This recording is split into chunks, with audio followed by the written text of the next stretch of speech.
I went to Westheimer and told him that I wanted to go to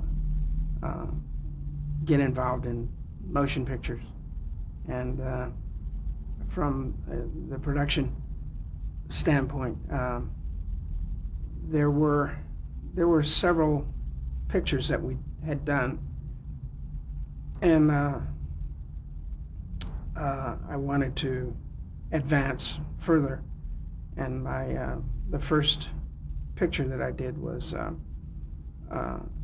in full production was Gordon Parks' The Learning Tree, and I simply wrote a letter to Gordon and asked that he consider me, and I gave my background and whatnot, and I got a telephone call, and he says, "I'd be glad to have you."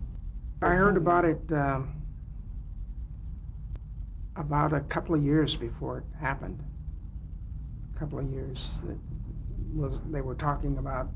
It was either in the Variety or another magazine that talked about what he wanted to do, and I started writing at that time.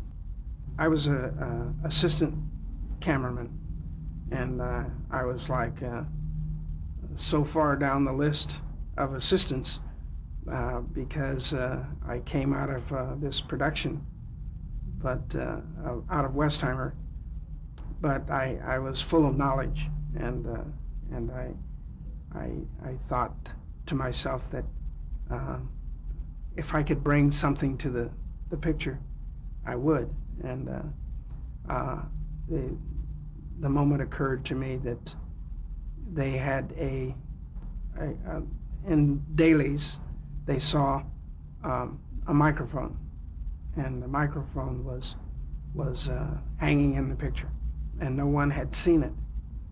And the guy said, "Run that back," and he ran it back, and there was the microphone, big, broad microphone, and part of the fishbowl.